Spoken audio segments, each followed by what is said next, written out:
Bismillahirrahmanirrahim. Baik, kami dari kelompok 12 akan membagikan sebuah video yang berjudul tentang sistem pendidikan di era milenial. Menurut Profesor Dr. Haji Ramayulis, pendidikan Islam memiliki sistem yang berbeda dengan sistem pendidikan lainnya. Pendidikan Islam yang didasarkan pada Al-Quranul Karim dan hadis Nabi Muhammad SAW, namun tidak menyebutkan secara spesifik tentang pendidikan tersebut. Profesor Dr. Haji Ramayulis membagi sistem pendidikan tersebut atas beberapa unsur. Yang pertama, kegiatan pendidikan yang meliputi pendidikan diri sendiri, pendidikan oleh lingkungan, dan pendidikan seseorang terhadap orang lain. Yang kedua ialah binaan pendidikan yang mencakup tentang jasmani, akal, dan kalbu. Sedangkan yang terakhir atau yang ketiga ialah tempat pendidikan yang mencakup rumah tangga, sekolah, dan masyarakat.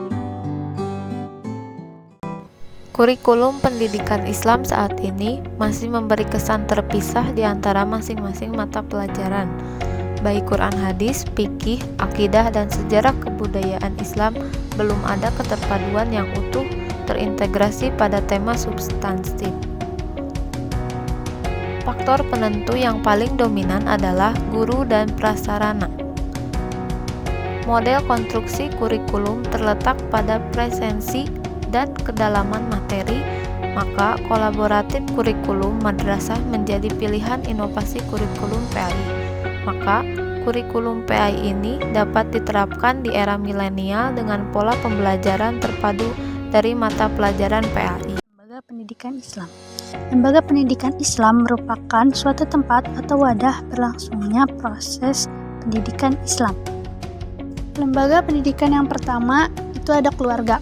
Keluarga merupakan sebagai pendidikan pertama dan utama yang mencetak anak agar mempunyai kepribadian yang baik dan kemudian dapat dikembangkan dalam lembaga-lembaga berikutnya. Kedua, masjid. Selain digunakan untuk melaksanakan sholat, di masa ini masjid berfungsi untuk memperingati hari besar Islam, melaksanakan kegiatan Ramadan, perlombaan seperti qasidah, dan lain-lain. Yang ketiga, pesantren. Pesantren merupakan lembaga pendidikan yang mempunyai khas tersendiri.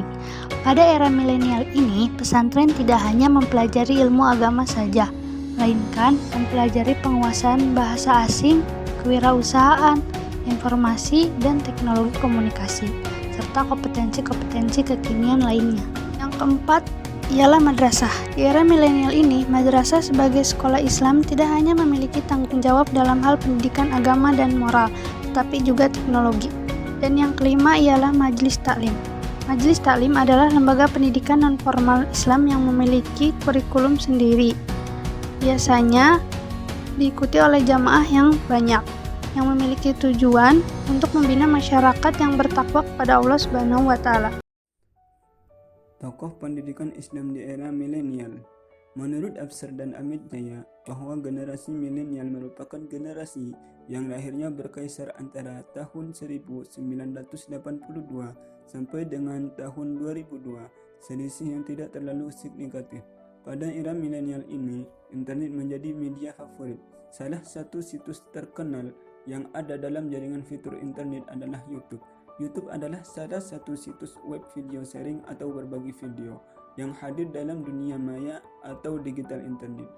Melalui YouTube, pengunjung internet atau situs ini bisa mengupload, melihat, atau berbagi video. Pada saat seperti ini, mereka membutuhkan bimbingan keagamaan atau spiritualitas dengan cara yang sangat mudah dan hemat waktu.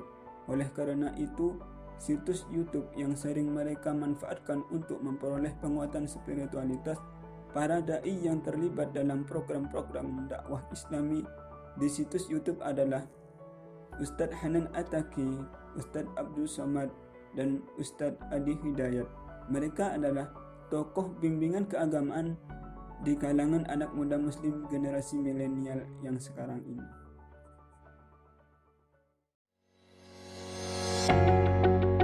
1. Sifat dan karakteristik pendidikan. 2. Perhatian pendidikan Islam terhadap perbaikan karakter yang cukup besar. 3. Integralisme pendidikan Islam. 4. Pendidikan Islam dalam penyiapan generasi unggul dan keteladanan Rasulullah SAW. 5. Perhatian pendidikan Islam terhadap entrepreneur. 6. Perhatian pendidikan Islam pada manajemen modern. Faktor yang dapat menghambat pendidikan Islam di era milenial ini ialah kurang meleknya terhadap teknologi. Melek digital merupakan pengetahuan, keterampilan, dan perilaku yang digunakan dan dibutuhkan dalam berbagai perangkat digital. Faktor penghambat lain ialah terkadang teknologi tidak dapat diprediksi kapan akan terjadi gangguan atau kerusakan, sehingga dapat menghambat pembelajaran.